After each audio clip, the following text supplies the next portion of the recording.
तेजस्वी यादव ने अरविंद केजरीवाल को मिली राहत पर बड़ा बयान देते हुए कहा है कि अगर जरूरत पड़ी तो दिल्ली में दोबारा चुनाव से भी जनता पीछे नहीं हटेगी। उन्होंने इसे लोकतंत्र की जीत बताते हुए आरोप लगाया है कि राजनीतिक विरोधियों को एजेंसियों के जरिए दबाने की कोशिश की जा रही है। तेजस्वी यादव ने कहा है कि जनता सब देख रही है और आखिर में फैसला जनता की अदालत में ही होगा। इस बयान के बाद सियासी हलकों में हलचल काफी तेज हो गई है और विपक्षी दलों ने इसे केंद्र सरकार पर सीधा हमला बोला है और शायद ये भी आदेश दिया है कि जो आरओ है सीबीआई के, आईओ जो है सीबीआई के, उस पे जो है केस चले कि आखिर ऐसा क्या मुकदमा इन्होंने किया है।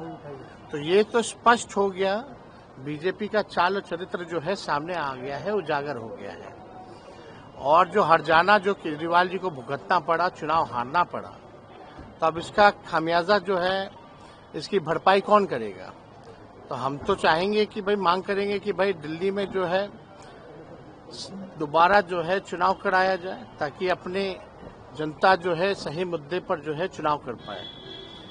और ये लगातार केवल केजरीवाल ही जी नहीं, राहुल गांधी हो या लालू जी या हमारा पूरा परिवार शुरू से ही जो है बीजेपी का पॉलिटिकल वेंडेटा का शिकार होता रहा है। हम लोग सुप्रीम कोर्ट से भी डीए केस जीत चुके हैं, फिर भी जो है ये मुकदमा किया गया। अब चाहे आईआरसीटीसी का घोटाला हो या लैंड फॉर जॉब का घोटाला हो, आज तक रेलवे ने माना ही नहीं है कि कोई घोटाला हुआ है। और इसकी ऑलरेडी 3 बार जांच सीबीआई पहले करके क्लोज कर चुका है। ये चौथी बार जो है विजिलेंस की डिपार्टमेंट ने जांच किया, 3 बार सीबीआई ने जांच किया, आपके जो रेलवे का डिपार्टमेंट है उसने जांच किया, पार्लियामेंट में ये सवाल उठा और हम लोगों को हर जगह से क्लीन चिट मिला। लेकिन ये चौथी बार से मुकदमा जो है कराया गया और सीबीआई ने ये दलील दी है कोर्ट में कि पहले के 3-4 जांच अच्छे से नहीं हुए। अब बताइए, जो 3 बार जांच हो गया, रिलीफ हम लोगों को दिया गया, खुद सीबीआई ये कबूल करती है, फिर भी जबरन बिहार में हम लोगों को बदनाम करो, उस हिसाब से ये राजनीति बीजेपी करती रही है। और ईडी हो, सीबीआई हो, इनकम टैक्स हो या जितने भी संवैधानिक संस्थाएं हैं, सब जगह जो है भाजपा के लोगों ने हाईजैक कर रखा है। सहारनपुर के गांव में आजम और कशिश के कथित वीडियो सामने आने के बाद माहौल तनावपूर्ण हो गया। बताया जा रहा है कि दोनों युवक युवती कुछ दिन पहले घर से चले गए थे, जिसके बाद लड़की के परिवारजनों ने युवक पर लव जिहाद का आरोप लगाते हुए पुलिस में एफआईआर दर्ज कराई थी। परिवार का कहना है कि उनकी बेटी को बहला फुसला कर ले जाया गया है, तो वहीं पुलिस ने मामला दर्ज कर दोनों की तलाश शुरू कर दी है और आसपास के जिलों में भी अलर्ट जारी कर दिया।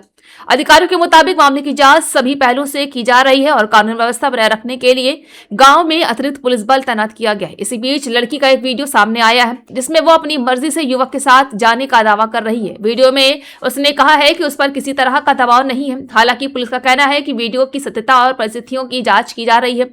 वहीं घटना के बाद गांव में 2 समुदायों के बीच तनाव बढ़ गया है। प्रशासन ने लोगों से अफवाहों पर ध्यान न देने और शांति बनाए रखने की अपील की है। अधिकारियों का कहना है कि दोनों के मिलने और बयान दर्ज होने के बाद ही आगे की कार्रवाई स्पष्ट पाई जाएगी।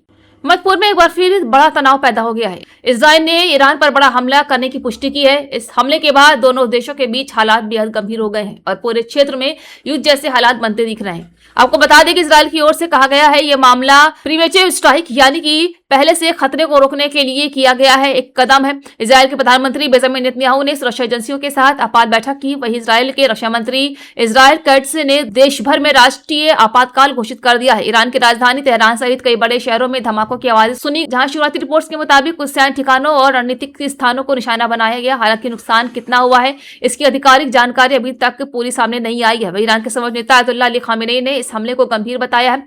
ईरानी मीडिया ने कहा है कि देश की सेना और रेवोल्यूशनरी गार्ड को हाई अलर्ट पर रखा गया। ईरान ने जवाबी कार्रवाई की चेतावनी भी दी है।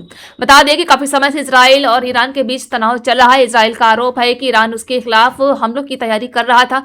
वहीं ईरान इजराइल पर क्षेत्र में अस्थिरता फैलाने का आरोप लगाता रहा है। इस घटना के बाद अमेरिका और कई यूरोपीय देशों ने हालात पर नजर रखने की बात कही। अंतर्राष्ट्रीय समुदाय दोनों देशों से संयम बरतने की अपील भी कर रहा है, क्योंकि अगर ये टकराव बढ़ता है तो उसका असर पूरी दुनिया पर पड़ सकता है, खासतौर पर तेल की कीमतों और वैश्विक सुरक्षा पर।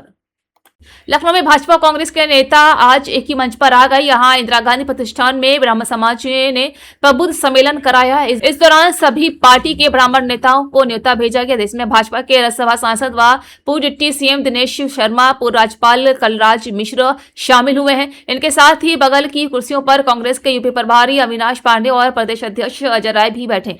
बता दें कि आयोजक अखिल भारतीय ब्राह्मण महासभा के राष्ट्रीय अध्यक्ष राजेंद्र नाथ त्रिपाठी ने कहा है कि समाज को जोड़ना और समस्याओं पर चर्चा करना हमारा उद्देश्य है। सौड़ों के साथ हो रहे अन्याय, अत्याचार और बदलने की भावना से होने वाली कार्रवाई जैसे मुद्दों पर आज यहां चर्चा हो रही है। हमने सभी राजनीतिक दलों के 16 नेताओं को निमंत्रण भेजा है। वहीं पूर्व सीएम मायावती के ब्राह्मणों के प्रति झुकाव पर कहा है कि वो केवल राजनीति कर रही है।